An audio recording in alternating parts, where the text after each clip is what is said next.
So this is November 28th, 2023 in New Town Temple in Kolkata. What do you call your temple here? Just New Town. Okay. And I'm going to tell you that the verses we're covering today are some of my favorite verses. So I was very excited to see that. First time I've ever given a class on these verses. So I was very excited. So we're going to be doing 31 through 40. And what verse is on the board? 40. Okay. And everybody's okay with English? English is good? How many of you can understand English? Raise hands. Okay. Am I speaking slowly enough, or do I need to speak more slowly? Okay. It's okay? As he said, I'm from New York. We speak very fast. So if I speak too fast, just tell me to just go like this, and I will slow down, okay? No, seriously. I'm being very serious. If I say something you don't understand, would you please ask? Yes? This is my agreement here. Okay? If you think she has said something crazy, please ask. Right? Okay. So I think here I will just read the English. Okay, so we're starting. This is Jarasandha speaking, and you all know the background, yeah? Okay. So, but I will not fight with you, Krishna, for you are a coward. Your strength abandoned you in the midst of battle, and you fled your own capital of Mathura to take shelter in the sea. Text 32. As for this one, Arjuna, he is not as old as I, nor is he very strong. Since he is no match for me, he should not be the contender. Bhima, however, is as strong as I am. So this is a very important point in dharmic dueling or dharmic battle, that you only fight against someone who's equal, because the idea of this duel is that whoever won the duel would be the winner. There wouldn't have to be a war. And now dueling is illegal in the world, but it would be nice to bring it back. We could just have, what's his name? Netanyahu and the head of Hamas, they could just have a duel, and then, or Putin and what's the Ukrainian name? Zelensky and Putin. Can you imagine? They just go out with clubs and a duel, and then whole thing's finished, and you don't have to bomb the cities and everything. But there's rules for this. And in general, the rule is that competition should be between equals. That way the competition is decided, the result is decided by God, by the Devas, and there's not something exploitive. Right? In modern warfare, it's not like this, correct? They are bombing the civilians. Of course, even sometimes in the Bhagavatam, like Shalva is attacking the whole city of Dwarka. You follow?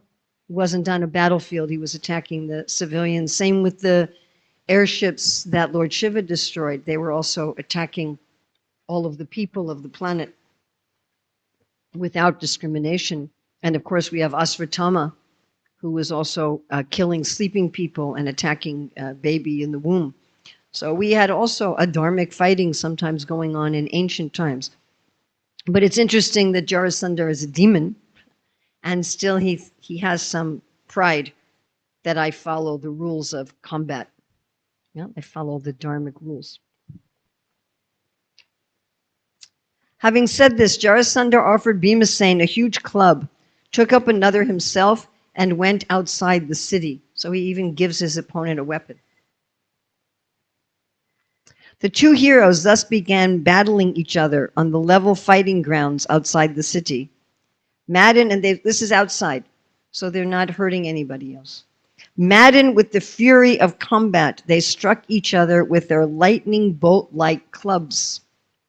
As they skillfully circled left and right, like actors dancing on a stage, the fight presented a magnificent spectacle. BBT purport. Jarasandha and Bhima here demonstrate their expertise in the use of clubs.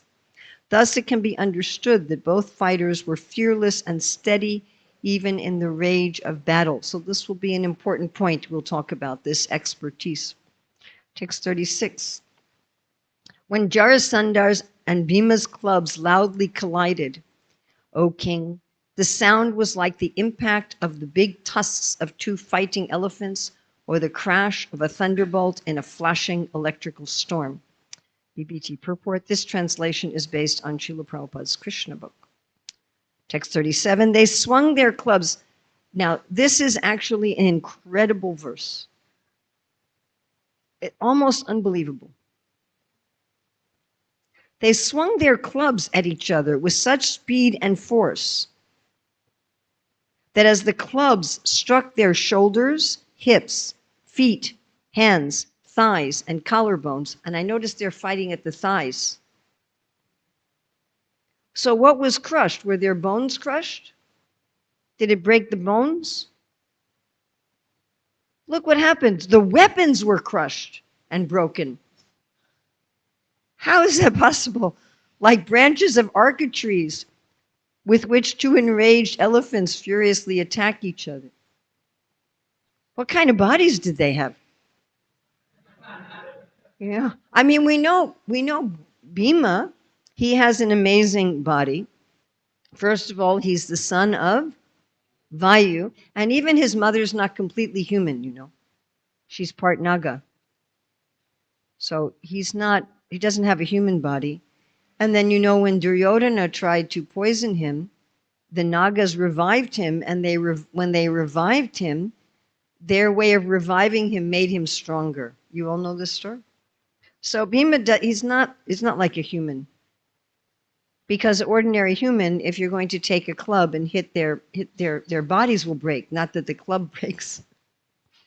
And Jarasandhar wasn't an ordinary human either, right? He was born from two mothers in two pieces, and he was joined by a witch.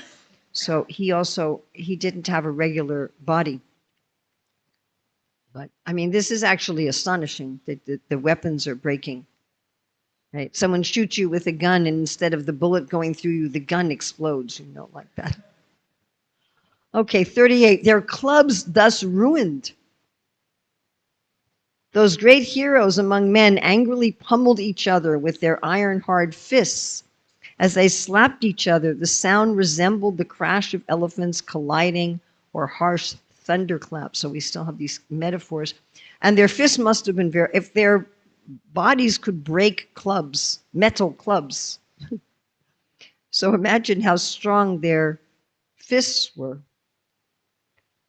I don't know why they make all these movies about like Superman and Batman, and we should have these, yes?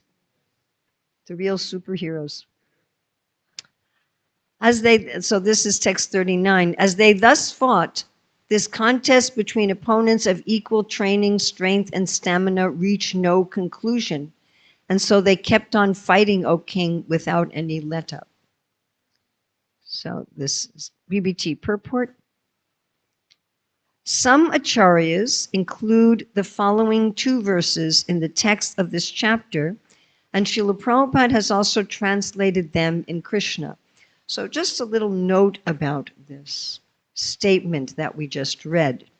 How do we know that our shastras are bona fide? This is a very important question. Just like you may know the New Testament of the Bible, it was compiled over 100 years after the death of Lord Jesus Christ. And it was compiled by different church elders. Very difficult to say that it actually is telling us anything accurate. You follow? But we have a similar problem with a lot of the Puranas and the Vedic literatures, that we don't really know how much of them has been changed and how much is accurate. And this is extremely important. But how do we know the Bhagavatam is accurate? Because there's been over 81 commentaries on the Bhagavatam, and in their commentaries, they cite the shlokas, and they're citing the same shlokas. So that's our evidence that the Bhagavatam has remained unchanged. Whereas many parts of the Vedic literature, nobody's commented on them at all.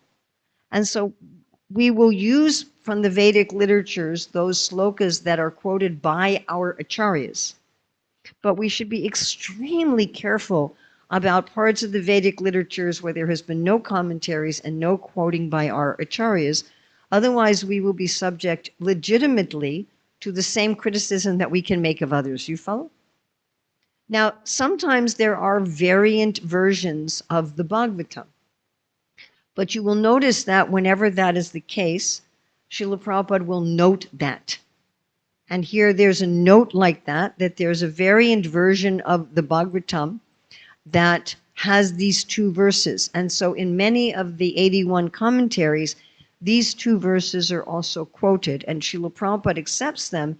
And because of that, we also accept them.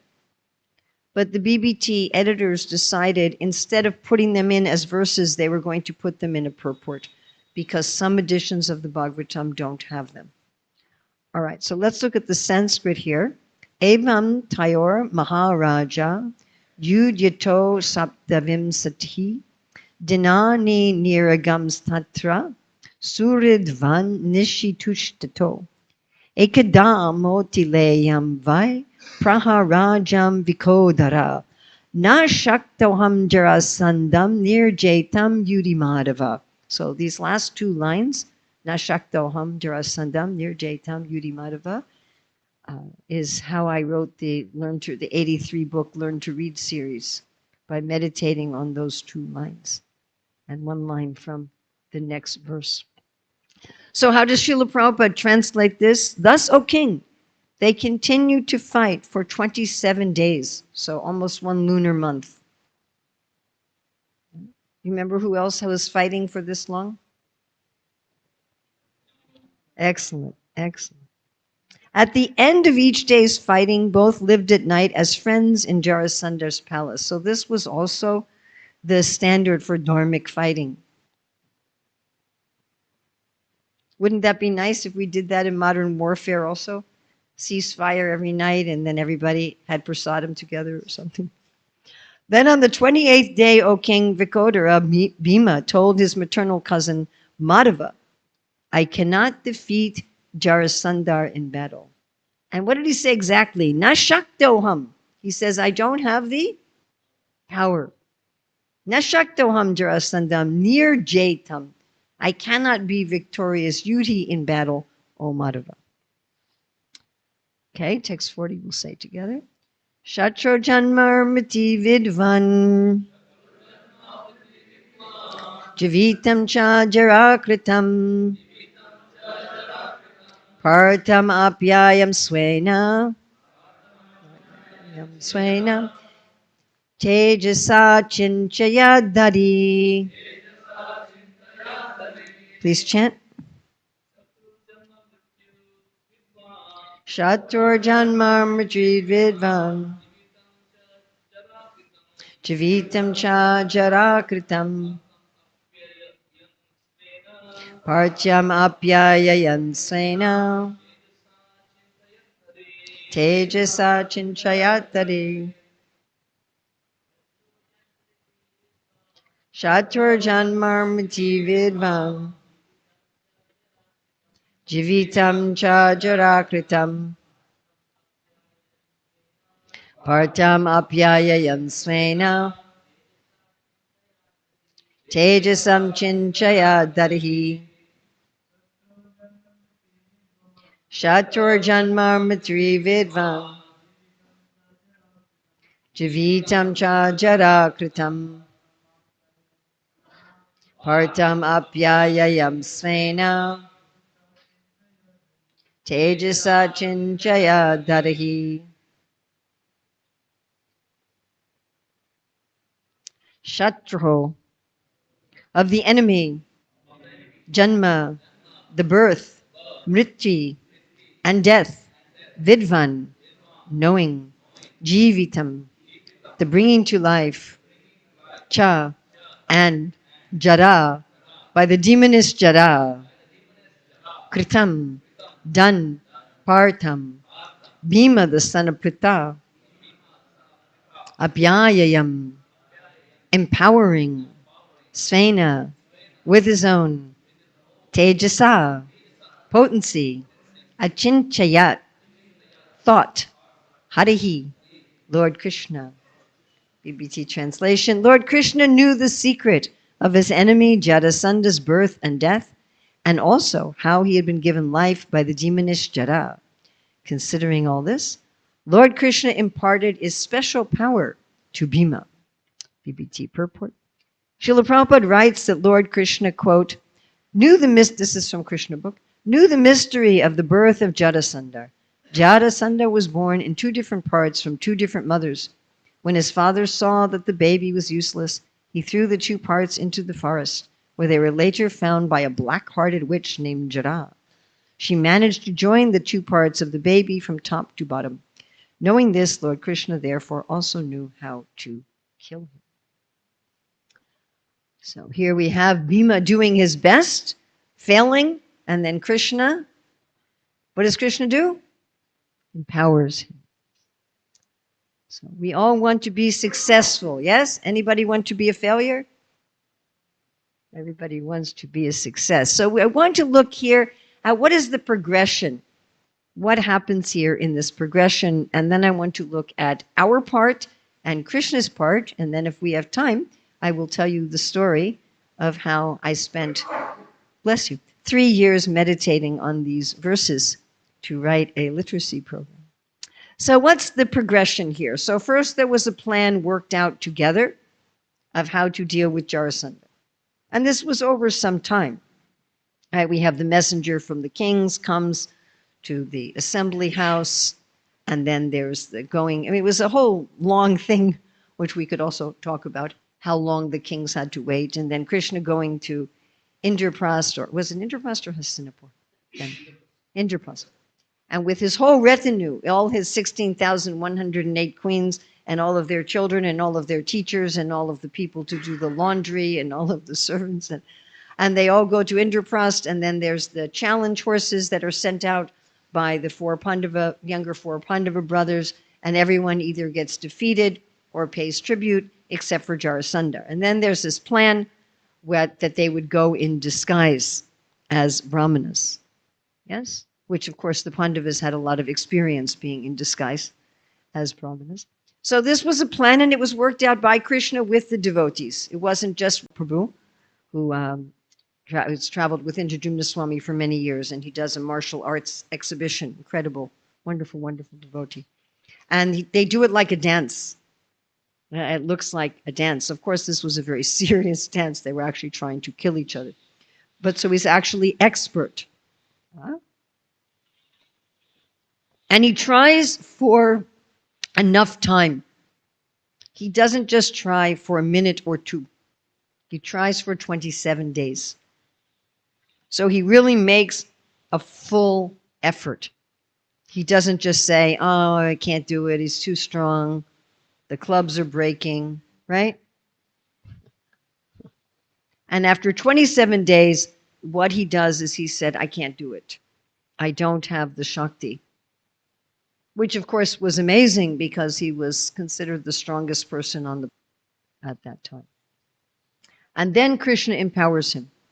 Now you could say, and then in the next verses, Krishna will give him a hint also. He empowers him with his tejas, and then he gives him a hint with the grass, and then the objective is achieved. Now you could say, of course, that Krishna empowered him in the beginning because Krishna was standing right there. Isn't it interesting? I find this particular pastime fascinating and of great relevance to us at every moment in our lives with everything we are trying to do, whether it's when we wake up in the morning or how we chant our japa or whether or not we build a goshala or anything we do is very much relevant to this particular pastime and how the Lord is working with his devotees in this progression. Before we go on, I would just like to mention, are devotees always externally successful in their endeavors? No. So just do bear that in mind, and I'll ask you to think of some examples when that was the case. All right, so I want to look at what is our part and what is Krishna's part. So what is our part? Well, first, Bhima is available. He's making himself available to do the will of the Lord. He's making himself open. And then he has some expertise in something. He has something to offer. When Srila Prabhupada was speaking in Mumbai in 1976 about the Brahmachari ashram from the 7th canto, and he was going back and forth between talking about Gurukula and the temple Brahmachari ashrams. He was conflating them. That the Gurukulas we have for the children and teenagers and the Brahmachari ashrams we have for the adult men, Prabhupada was making them the same. And one of the points he made is that the devotee should be daksha. That is one of the 26 qualities of a devotee. Is my speed okay? And Srila Prabhupada says that devotees should not be callous toward material knowledge and the material world. So sometimes we think like this, and I know with our Gurukulas, when Prabhupada was here on the planet with us, most of our children were very, very young. We didn't really have practically any children above the age of 10. Most of them were like 5, 6, 7. And Prabhupada would say things like, just let them learn a little Sanskrit and English. They don't need to learn so many things. And people were thinking this applies to when they're 14. But Prabhupada said the devotees should be expert. They should not be callous. And he was talking about Gurukula and the brahmacharis. They should not be callous to material knowledge. And he said they should know something of everything and everything of something. Something of everything and everything of something. That we should become daksha, we should become expert. As Srila Prabhupada also writes in the 2nd canto of the Bhagavatam, that Gurukul was for training in higher values of life, along with specific training for a livelihood. So the majority of students in the Gurukul, of course, would marry and go on to be in one of the varnas, where they would have to have a specific career. They would have to have a specific training. But even those brahmacharis who never marry, who, as far as in the 7th canto, go on to the Vanaprastha ashram, still they should have some expertise. And we see devotees like this. I think about Gauranga Prabhu. He's so expert. Yes? So one should be expert in something. Otherwise, what do you have to offer? Yes, like one devotee wrote a letter to Srila Prabhupada, "You're eternally useless servant."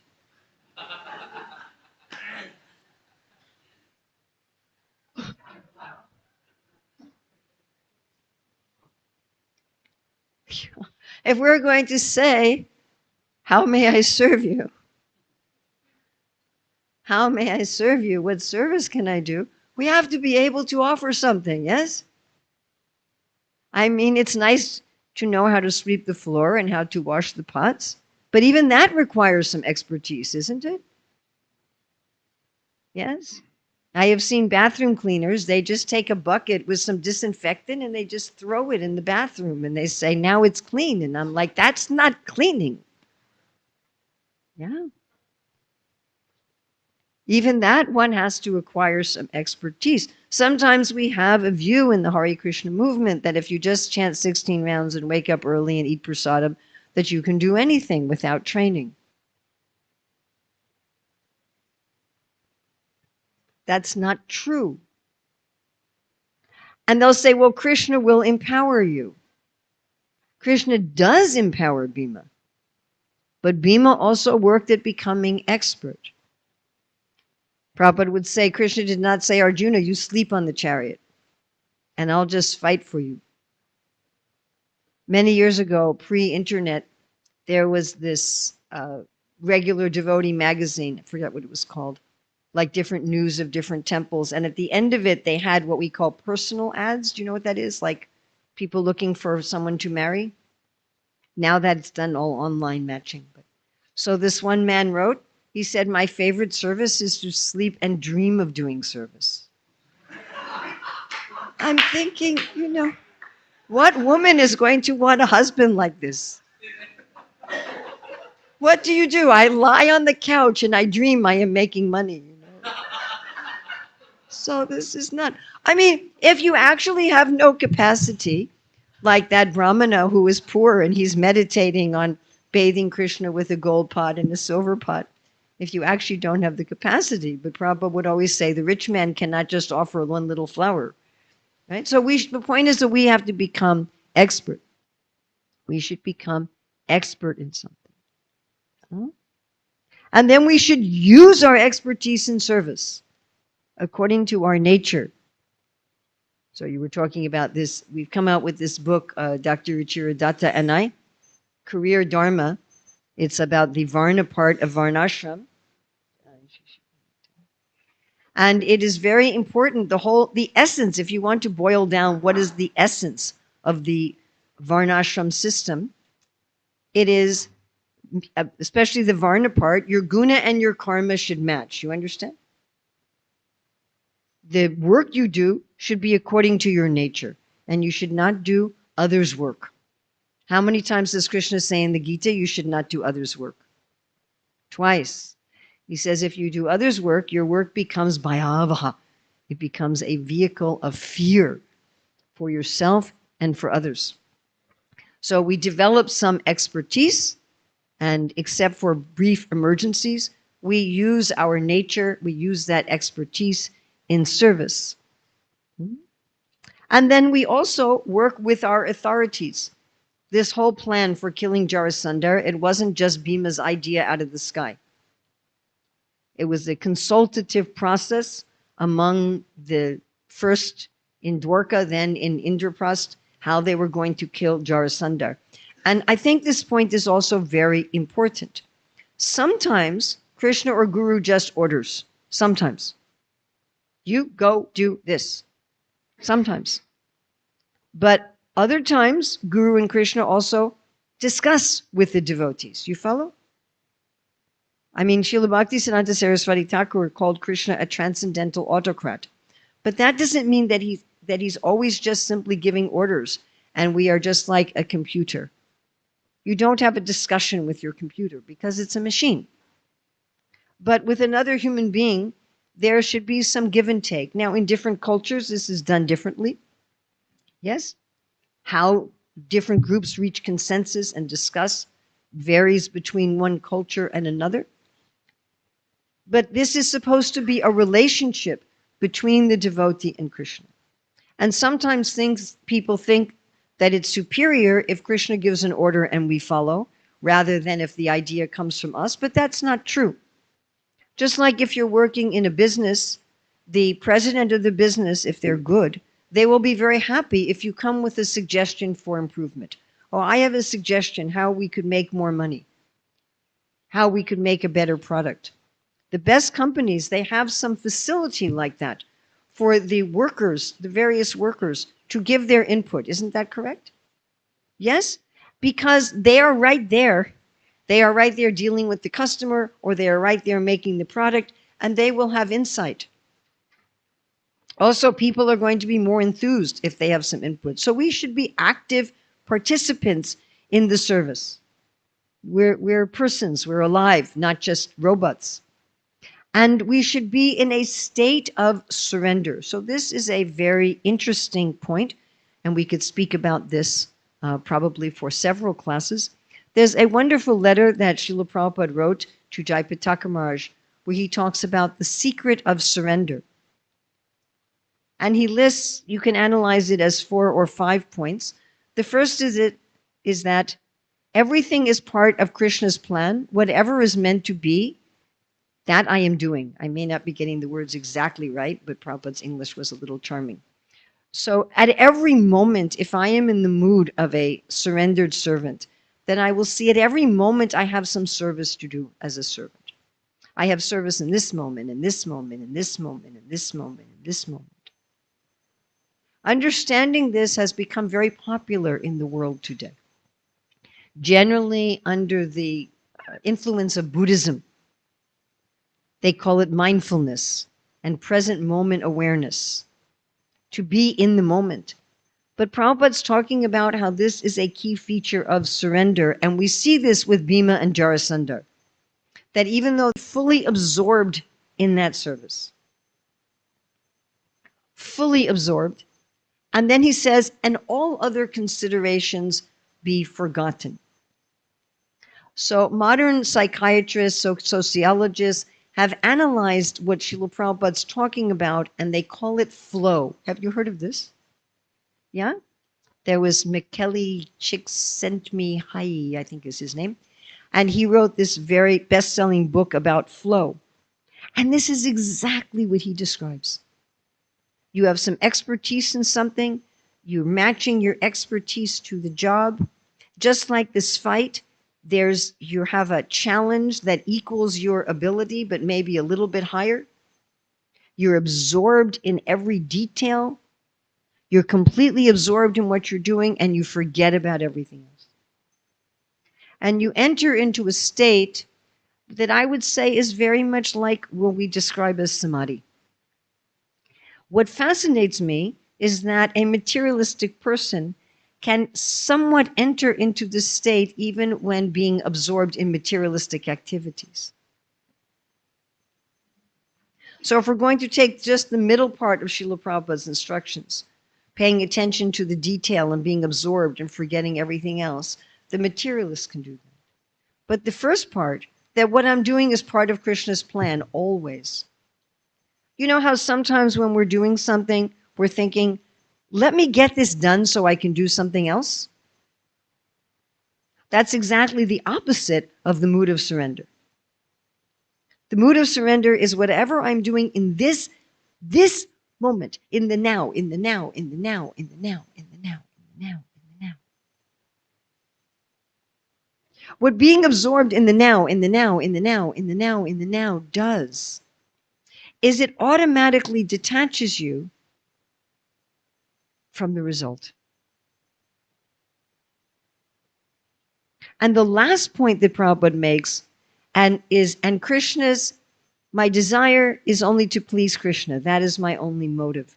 And to please Krishna when? In the now, in the now, in the now, in the now. When we work like that, the end result is no different from each moment of the process. I am fully absorbed in whatever I am doing at the moment, seeing that this is my service and I am a servant, and just trying to please Krishna and forgetting about everything else.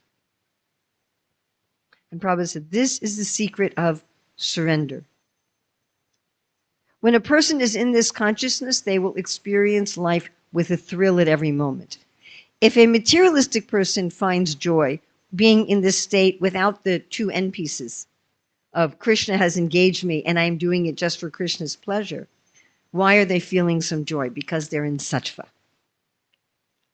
If you're just in the moment and you're paying attention to every detail and you forget about everything else, you'll go into sattva. But this other brings us to bhakti. And if we live like this, we are naturally detached from honor and dishonor, fame and infamy, happiness, distress, success, failure, friends, enemies. What is the result? The result that we're attached to is I'm connecting with Krishna now. And I'm trying to please him now. And I'm trying to please him now. And then even if there's a failure, it's been a success. Do you understand? So can you give me some examples now of failures? What's some great devotees that apparently failed as far as the result? Srila Prabhupada in League of Devotees in Jhansi. By the way, are we happy that Srila Prabhupada failed in Jhansi? I'm happy that Prabhupada failed in Jhansi. I don't know about all of you, but I'm really, really, thank you, Krishna, that Srila Prabhupada failed in Jhansi and that he came to America. Hare Krishna. What are some other examples? Jatayu, one of my favorite examples. Actually, I was watching the Ramayana in New York in 1976, a drama of the Ramayana. I was sitting 2 rows behind Srila Prabhupada, and Lokamangala was playing Ravana, Deva was playing Jatayu, and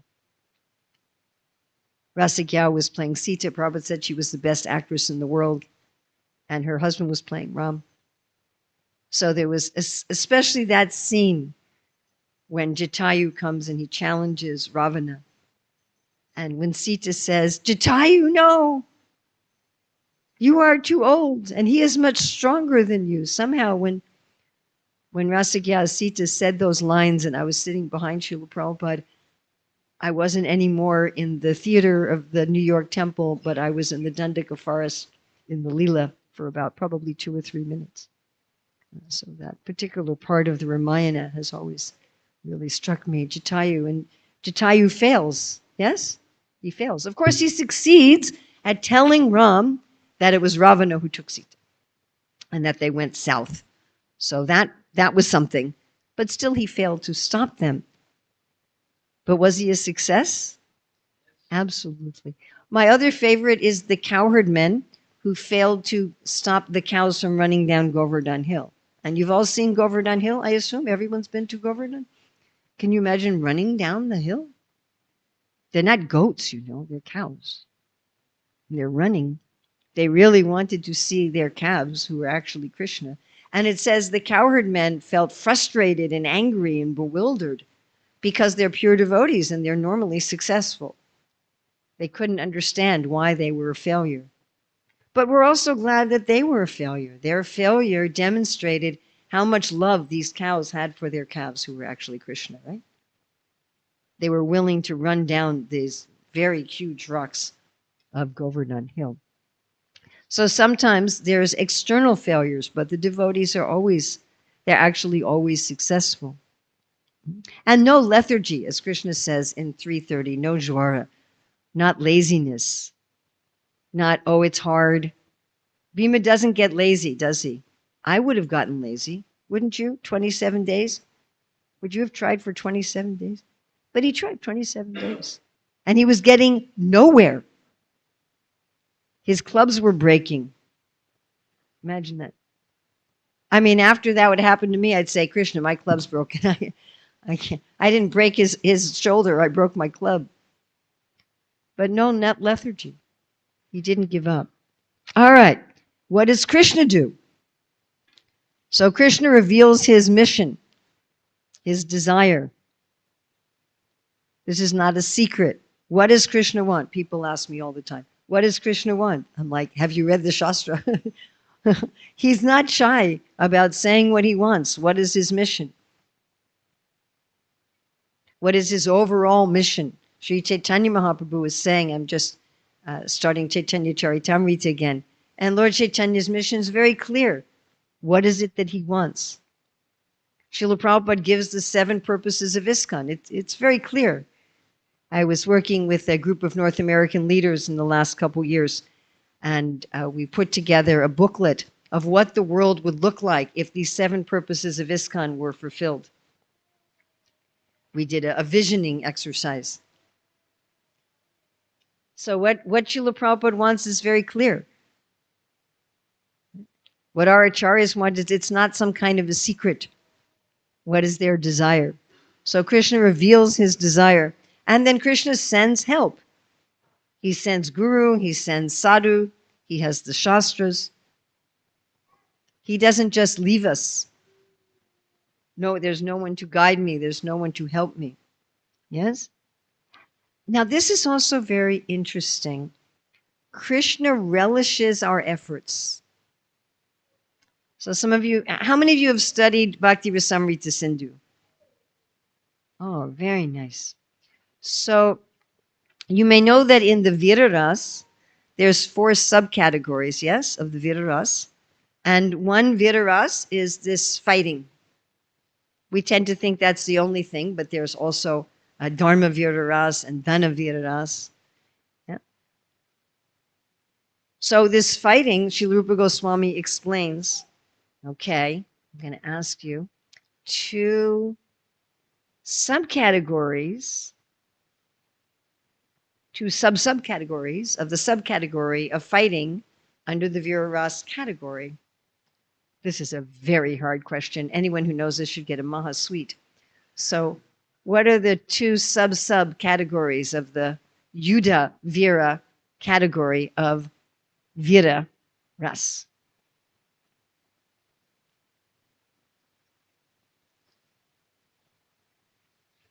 Hint, one of them is happening in this pastime.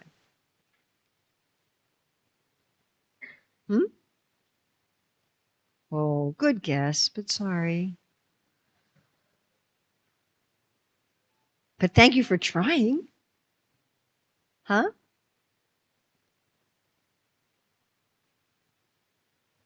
How do devotees experience the Yuddha-Vira Ras, of the Yuddha-Vira subcategory of the Vira Ras with Krishna?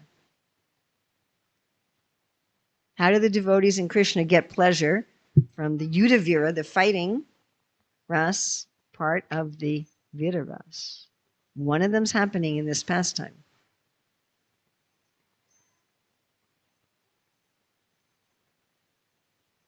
Okay, one of them happens between Krishna and the cowherd boys, and sometimes Krishna and the Pandavas. What are they doing?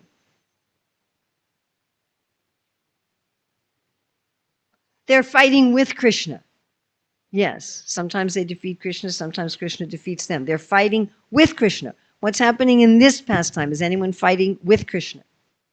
What's happening? Krishna is doing what? Observing.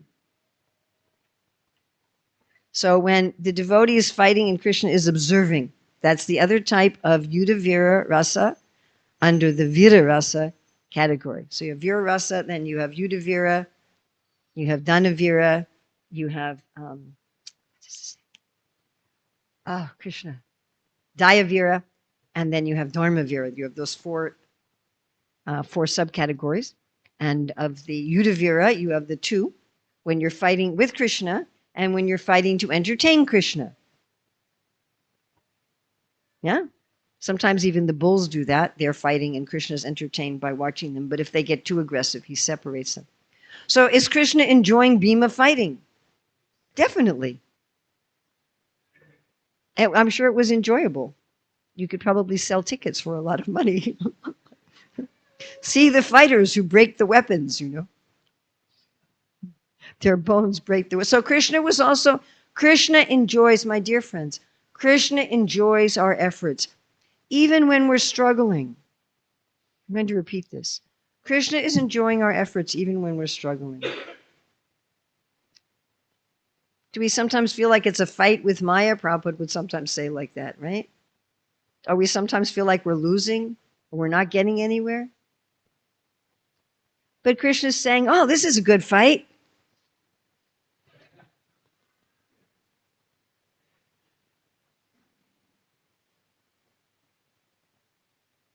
Or when Prabhupada was working so hard to get the temple in Juhu, how many years he's fighting with Mr. Nair?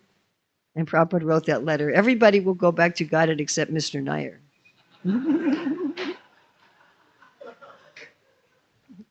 I'm sure Krishna was enjoying that. You follow? Krishna's watching. Wow. Krishna also likes a good story. You understand? Prabhupada says in the pastime with Jarasandhar that Krishna has all the propensities of a living being. Do we like a good story? How much of the entertainment industry is about a good fight between the good guys and the bad guys? Is that a lot? I don't know how many movies and books, but it must be a lot. And people are paying a lot of money to go watch the good guys and the bad guys fighting. So Krishna also enjoys. I was just reading, one of my godbrothers was sharing how they had gone out and distributed a whole lot of books during a Christmas marathon one year.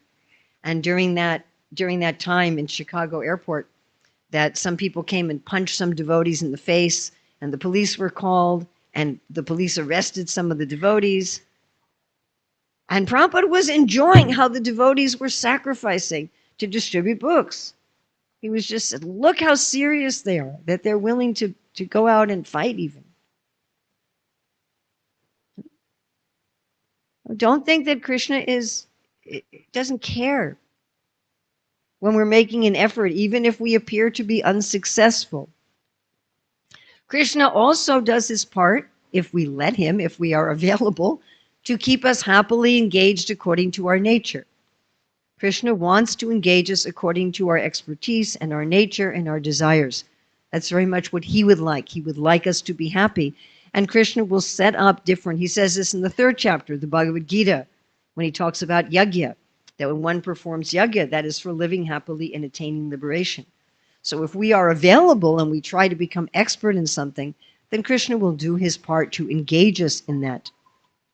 And then, apyayam svena tejasa, he fills us with his potency, and as you'll see in the verse you'll read tomorrow, he also will give us hints. He takes it. He doesn't even say anything. He just takes the grass. So this is the beautiful relationship between the devotee and the Lord. So should I tell you my story? Okay. So I was a Gurukul teacher for decades, 27 years altogether, and I really wanted to write curriculum because we didn't have devotional materials. It's hard to teach subjects devotionally when you don't have devotional materials. And I was thinking all the time, I want to retire from teaching so that I can produce materials. So finally I did that, but I already at that point had a PhD in education, but I had never designed a literacy program. I'd used them, but I hadn't designed them. I hadn't created them.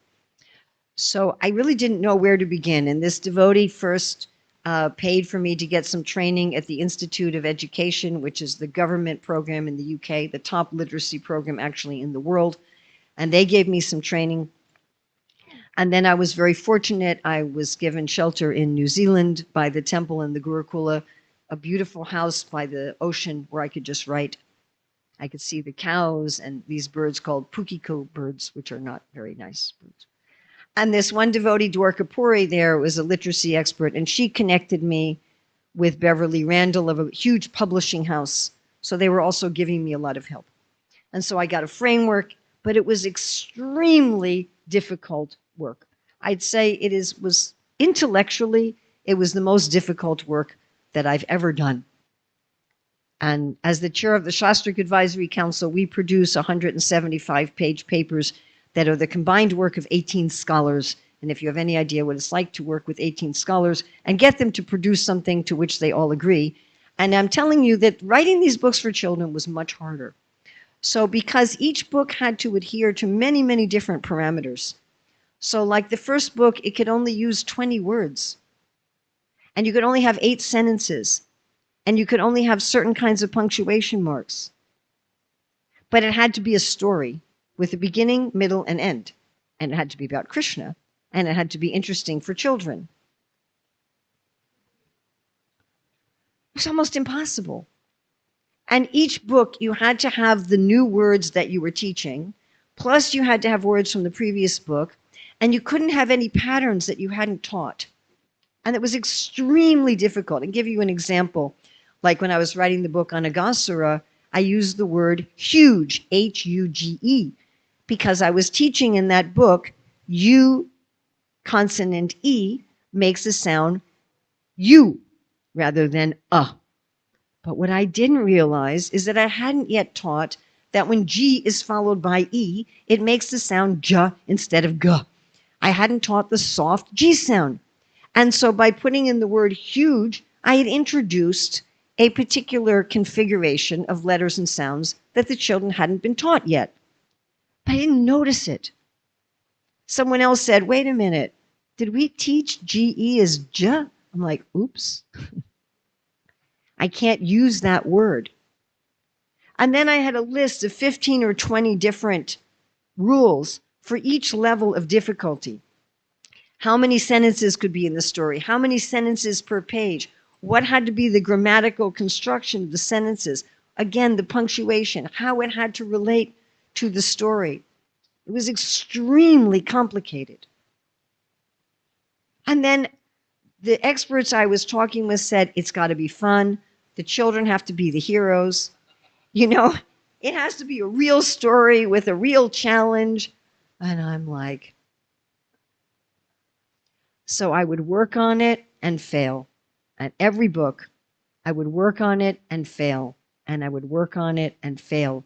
I'd get into the middle of a story and I couldn't finish it with the words that I could use and the patterns that I could use. And I'd work for a few hours, and then I would take a long japa walk. And then I'd work again for a few hours. And then I would take another long japa walk. And then I'd work for a few hours. And then I would read Shastra. And then I'd work for a few hours, and I'd take some prasadam. And I would start the next day. And I would just fail and fail and fail and fail and fail. And when I had tried everything I could possibly try, I went to my Thakurji Giriraj and I said, Nashakto ham jarasandam nirjatam yudi madhava apyayam swain atejasa. And then I could write it. And that happened all but 2 times. If I tried to say this prayer at the beginning, Krishna would be like, nope. You got to fight for 27 days with your expertise. I mean, it wouldn't usually take me 20. I'd usually give up after 3 or 5 days. Should I tell you about the 2 times when that didn't happen? So 2 times when it didn't happen, I was in the temple where I'd gone to Mangalartik and I was sitting chanting japa and I was just chanting my japa and all of a sudden at 6 in the morning, the whole book came finished in my mind. That's our book about being a vegetarian. A chicken is food for a cat. And that's the only book I get criticized for. The meat eaters who look at the program say, we don't like this book. I'm like, sorry, Krishna wrote that one. So that was just, that whole book came to me all at once before I even started working on that level. And the other one was 7 Things for Krishna. As I started with my first attempt at that level and I was typing, I didn't even know where the story was going and the story just unfolded as I wrote it. And whenever I read that story, every time now, I still cry when I read that. It was about a 7-year-old girl who says to her father, it's my birthday, and I'm going to be 7 today, and I want to give Krishna 7 things. And so they talk about what she's going to give. I'm going to clean the temple, and I'm going to sing a song, and I'm going to dance, and I'm going to bring some fruit, and I'm going to bring some cloth. And her father says, that's only 6 things. What will be your 7th thing? She doesn't know. So they go to the temple and they do all this service and their father says, it's time to go home. She says, but I've only given 6 things. And he says, but we have to go home. And she says, I know what I will give for the 7th thing. And what does she give?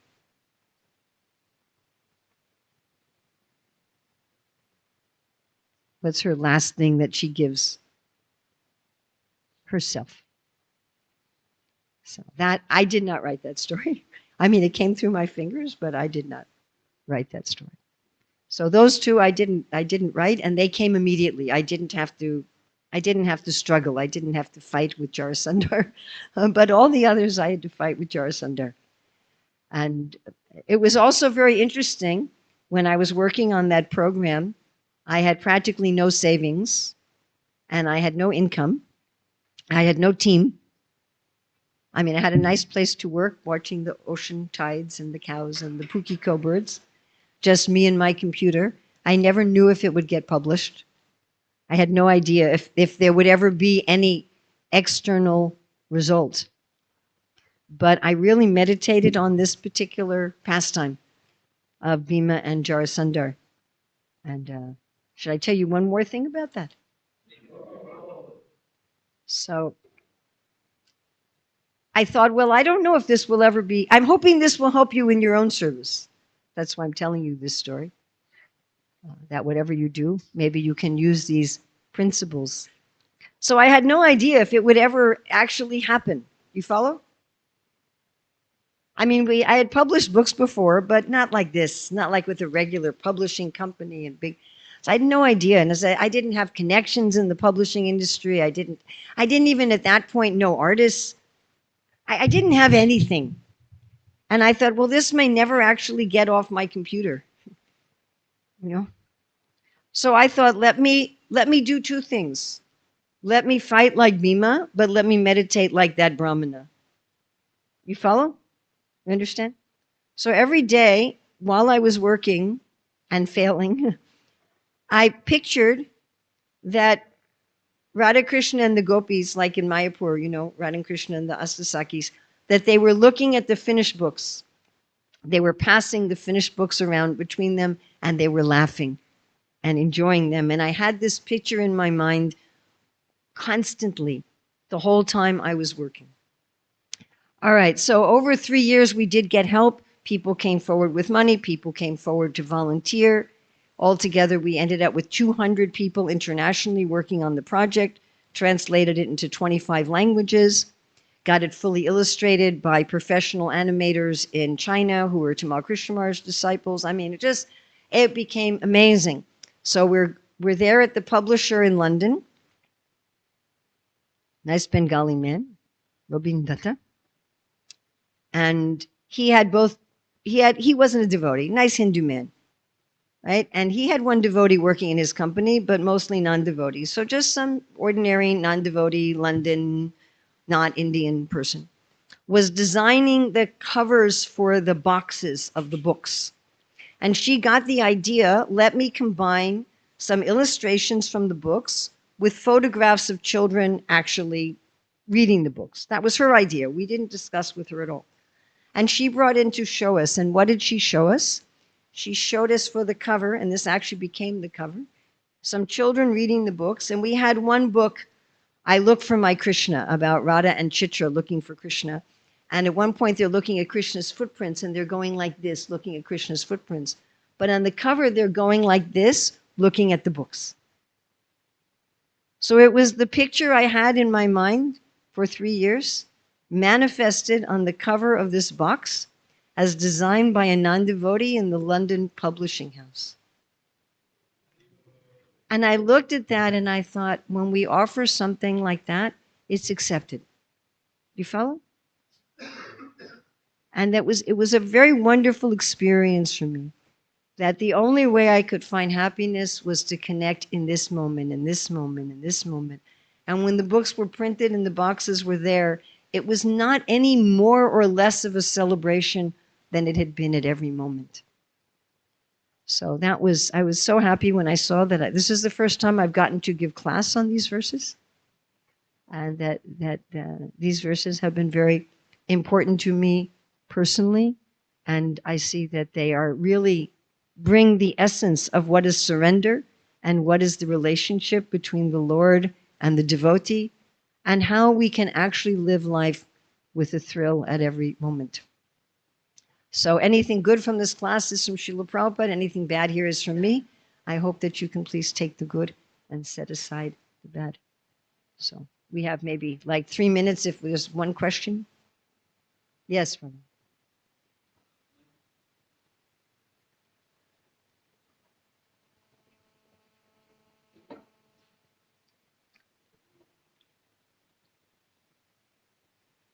Hare Krishna. Hare Mataji, you were Krishna. explaining about Krishna enjoying the Veera Rasvan, the fight between Bhima and Jarasandha was going on. Also, you were explaining that the best of the company presidents, they would want the ideas to come from the people. Correct. So I have this question that, with the guna and karma which we have and some endeavors which we put, so how, under what circumstances does it give a spiritual mellow to Krishna? And what circumstances do we give what? A spiritual mellow, spiritual rasa to Krishna. The guna and karma which we work with and which we endeavor, under what circumstances does it give a spiritual rasa to Krishna? When you are following those 4 or 5 points from Prabhupada's letter to Jayapataka Swami. Under that circumstance. When you are seeing everything is part of Krishna's plan, whatever is meant to be, I am doing that. Let me do it with full attention to all detail, never mind what it is. Let me have my full concentration be on what I'm doing. Let all other circumstances, all other things be forgotten, and let my only Krishna's pleasure, my only desire for Krishna's pleasure be my only motive, something like that. I'm not getting the words exactly. That I see that Krishna has arranged that I'm in this place and in this time. Ultimately, Krishna arranges that I have these propensities and these, even if you can say it's from my past karma, still, Krishna's giving me these things to work for him. I have some service to do with what I have, never mind how I have it. Let me pay attention to all detail. Let me be fully absorbed in what I'm doing, forget everything else, and let my only motive be that Krishna will be happy by what I'm doing. Then Krishna's relishing what we're doing. Is that all right? Yes, thank you very much. And you feel that, actually. Do we have time? 9:14? Yes, one more.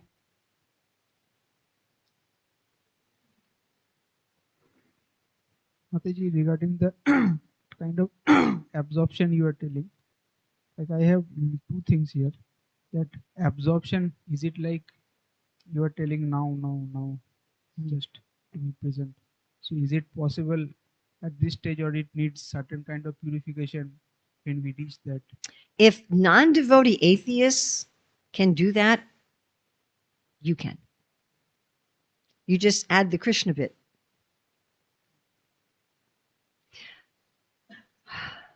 The kind of things you want to wait for are trying to understand the intricacies of Radha Krishna Lila. You don't need to wait for things in Bhagavad Gita chapters 2 and 3. If we're looking at something in Bhagavad Gita chapters 2 and 3 and we're saying that's too advanced for me, something's wrong. But it's a very common question. And, like we're talking about yes? It's very basic things. Yes, you can do it now. And Krishna will help you. Krishna will help you. Bhagavad Gita 2:64, where Krishna says, how do you get out of this contemplating, attachment, lust, anger, bewilderment? He says you become detached from attachment and aversion, which is very much also talking about being in the now and focus, that I let go of this. I was just hearing this morning Prabhupada saying, hankering and lamenting. You regulate your senses, which also means you're using your nature in service. And then he says you get Bhagavat Prasad. So Vaisheshika Prabhu likes to chant 264 before Prasadam because it says Bhagavat Prasad. But it doesn't mean samosas, actually. It means you get Apyayam Swena Tejasa. You get the Lord's, you get help. What does Krishna say? Daivi esha gunamayi mama maya durachaya mama eva ye prapadyante mayam etam tarantite. Are we ever going to win the battle against Maya ourselves? Not going to happen. But we try. We try to do the mental discipline and the physical discipline, and then Krishna helps us. Will we always be externally successful? Will we always be externally successful? No. Is it still a success? Yes. If we're in the proper consciousness and we're acting in Krishna's service, it's still a success even if we fail externally.